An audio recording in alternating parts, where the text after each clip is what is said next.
Of the highest paid part-time job in the world. And what we're really quickly going to talk about is why the Palantir executives dumped on retail. And this is going to be a really good video for one, a person that wants to kind of understand how to make money in the market, how to look at things from the perspective of a trader, and how to understand how to monetize the downside of the market. Most of the time that you're only going to learn how to make money as share prices start to appreciate or go up. One of the things that I'm very, very good at is getting you to understand how you can make money on the downside of the market, because the stock market goes two ways. It goes up and it goes down. If you're a very solid trader, you know how to make money when it goes up. You also know how to make money when it goes down. However, most people's perspective of the market is that the only way they know how to make money is when it goes up. So that's what we're going to talk about in this video. If you think this is the kind of video where we're going to just hype up a particular ticker, we're going to hype up a particular CEO, you're probably not in the right place. I don't have an emotional attachment to any of these companies. All I'm here to do is make money. And so my goal is to try to help you to get a comprehensive understanding of the market so you can become a better trader, so you can become a better investor, and so we can cut away a lot of the fat and a lot of the hype around this market so you can put you and your group and your family in a position to make money, right? Because to me, that's what we're here for. So let's go ahead and get into it. So let's look at this chart real quick because I want you to see it from a chart standpoint. So we're looking at Palantir, PLTR Technologies. Today's date is February 25th, 2021. We're looking at the 3-month chart. We're looking at a daily candles, right? And so if you look at this chart, what we're seeing from 2/9/2021 is that you started to get a sell-off. And you started, in fact, you got even a gap down here. So you started getting a lot of selling pressure on this stock. Now, everybody that was in the Stock Market Sharks group, the people that are attached to me, they kind of knew this and we saw this coming because we understand how to look at these scenarios the right way. Therefore, a lot of us was positioned to take advantage of this. I think I did 27% and also did 67% on put options for this particular ticker during this sell-off, right?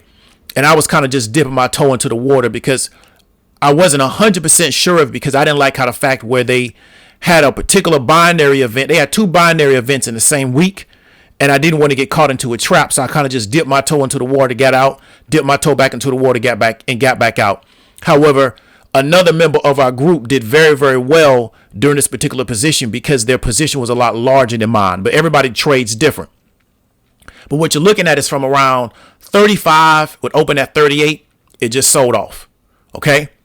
Now, during this time period, a lot of people were looking at statements from ARK Invest and how they were buying more of this particular stock. And in their mind, well, I'm in a good spot.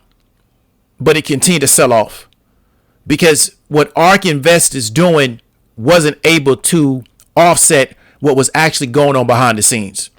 And that's what you want to understand. So we talked about before, just because a hedge fund manager or a fund manager is buying into a company doesn't necessarily mean you should be buying in.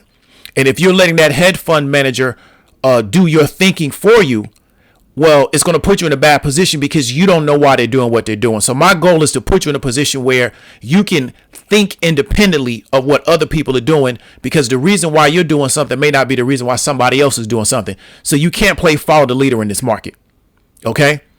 So let's look at what was going on behind the scenes to where even though ARK Invest was buying millions of shares, it didn't matter. And you still saw downward pressure on this stock. You saw more supply than demand, which is why we had to go to lower and lower prices to find buyers. So we're looking at this particular article is from February 23rd. What we see is that Stephen Cohen, the co-founder and president, sold 2 million shares on the 18th, the 19th, and the 22nd at prices ranged from $25.07 to $30 a share, right? Generated about $53 million from those sales. Matthew Long, general counsel, sold around 500,000 shares on February 18th. Prices ranging from $25 to $25.86 a share for proceeds of around $12 million, right? Still holds around 700,000 shares, really 800,000. Ryan Taylor, chief legal officer, business affairs officer, sold around 200,000 shares on February 18th. Prices ranging from $25.07 $25.85 for about $5.5 million. He still holds about 1.58 million shares. Now, here's another article. The chief operating officer, right? Siam Sankar. He sold around 750,000 shares between the 19th and the 23rd, right? 24 to 29. And he proceeded around 21 million, right? He still owns 2 million shares, right? And he also owns another million something shares in trust. What you want to understand is that there was a particular event in this company. So we see around the 18th, which is here, right? 18th and the 19th is when they were selling. And so what you saw was when they were selling, what do you see? People was buying. It was a green day after that. But then what it did was it continued to increase the size of that float. And then what we're seeing now is even more selling off. So you saw selling off before a particular event that we all knew was going to happen. So this is when I exited on my puts, right? Once these people had the opportunity to sell on these particular dates, we keep seeing the same dates. What do we see? 18th, 19th, and the 22nd, the 18th, the 18th. What do we see here? The 19th and the 23rd, right? These dates are all within a particular range. And there's a reason for that. There's a reason why these dates were all in a particular range in which they exited. And if you understood what was going on, you would have seen this coming. Now, I want you to understand something. Every time insiders sell in a particular company, it's not always negative. It's always situational. But we saw this coming a mile away. Why? Because we understand what's going on in this particular situation. Palantir was not a SPAC. It was not an IPO. It was what we call a direct listing. However, the CEO of the organization, the guy with the real kind of wild hair, he's on record of saying that the reason why we took this company public is because we wanted to allow people that have been in this company for a very long time an opportunity to exit on the public markets. So what they want is to give the people that have been in a company a very, very long time an opportunity to have retail, right? Or people like Cathie Wood change places with their insiders. So if these guys are selling around $24 to $25 to $29, the question is, what did they buy in at? Because if you bought in at $5 and you can get out at 29 and you got millions of shares, that's a great return on your investment. So if you can buy in at $5 and hold for 10 years, right? And you have 2 million shares or you have 700,000 shares and 10 years later, you're able to exit at 29 or 30 or 25 when you bought in at 5. That's a great situation, right? You're rich now. Some of those people are wealthy. You understand what I'm trying to tell you? So because we understand what is really going on, we have the ability to monetize this. And then as you start to increase your position size in these plays, you can also make a lot of money right off these type of plays. So first thing we concentrate on is percentages, right? Do you control the percentage return? Then after you control your percentage return, it's about now increasing your position size. But these plays are predictable. And the reason why they're predictable is because the average person in retail has no idea what's going on around them. They're investing off what Cathie Wood does, right? Which means they're going to always get caught in these type of situations. So as this was selling off, I'm watching the message boards in the social media room and they can't figure out what's going on. Why? Because they thought because Cathie Wood bought in, that was a signal for them to buy. But they don't understand what's going on. And because we have been able to figure out what's going on, we're able to capitalize off these type of situations.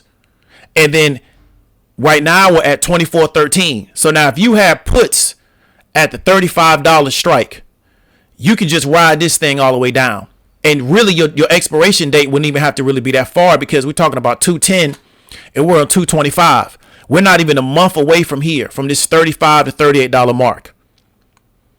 You understand what I'm trying to tell you? And this thing has been falling every day since. We had a few days where it traded horizontal, then it's kept on falling, right? Because what did they do with these particular sales? They just increased the size of the float. And the size of this particular float of this company is going to continue to increase over time. You're going to get more and more selling. Why? Because the CEO told you the reason why they went public is so people could exit. So if the reason why they went public is so people could exit, the question you want to ask yourself is that why are you entering? And why are you following people that are telling you to enter when the CEO of the company is telling you on record, well, the reason why we went public is so people could get out of the play. They'll allow them to cash out their position that they've been in so long and they spent so much time working to make this a successful company. And you think that is a signal for you to buy in. You understand what I'm trying to tell you? So looking at this chart again, it's 2405, right? Well, who bought in the 30s? Who bought in here? Because you're now back at 20, which is where it was at around earlier this year. So you're right back where you started in January. So this is why I try to get you to understand that if a company does an IPO, if a company does a direct listing, if a company comes through a SPAC, if they're a legitimate company, you don't have to buy in early. Because if they're a legitimate company, they'll be a legitimate company a year from now. The belief that this stock is going to run so fast that you're never going to be able to get back in. Well, if you don't get in at 24, it's not a big deal if you get in at 60. If you're going to hold it for 5 years or great, it's not that big of a deal. It's only a $30 difference. It's not like y'all are buying millions of shares, and it's not to be disrespectful to your account, but the average person is not buying millions of shares. So even if you're buying a few thousand shares, yes, you're paying more per average per share, but you're able to understand what is actually going on in this country from a financial standpoint, what kind of deals they got on the table, yada, yada, yada, so you can understand their forecast going forward. But a lot of people came in here. Look at this big green bar. They did 156 million in volume. Look at this big green bar. Look at these green bars. And then it just started to sell off. Right? Because this thing, it was overvalued really past probably $25. This is going to be a $25 a share stock until they prove otherwise. And you buying because Kathy would buy doesn't really prove to the market. The market knows that retail is triggered by what other people are doing. We now have indicators. We now have websites to track this type of movement. And then all it means is that then we just know to take the short side of it. Because retail can't sit in the play as it continues to lose. They have to sell out of their position. So if you want to understand how to take advantage of situations like this, that are going to continue to happen, how to monetize situations like this, how to get around traders that can show you not how to just to play the upside of a particular situation, but how to play the downside of the situation. Reach out to me about the IPO lockup course. We got the Discord chat going in where we're having conversations about these particular type of situations. There's going to be more and more and more of these situations coming about because of the way this particular market is going, because of all the liquidity from the Federal Reserve. You're going to have more and more companies going public, and you're going to just see this same type of play over and over again. You're seeing the same thing with CCIV, but that'll be a totally different video. This stuff is predictable. It's like football. The same way they run a counter is the same way everybody runs a counter, right? The same way they run a stretch play is the same way they run a stretch play. So if you know it's a stretch play coming, right, you attack the play the exact same way. Because the way you run the stretch play is the same way everybody runs a stretch play. It's no different. It's no different way to do it. When you're looking at these plays, the way they run these plays on the market, it's the same thing over and over and over and over again. But many of you have not been taught to recognize the play. And once you learn how to recognize the play, then all you got to do is position yourself. Because it's the same play over and over again. And I can show you how to recognize those plays. But you got to stop making excuses and you got to tap in. So if you got any questions, hit me up. The link will be in the actual description of this particular video. This is David W. Williams, also known as Diamond Dave, and I'll talk to you later.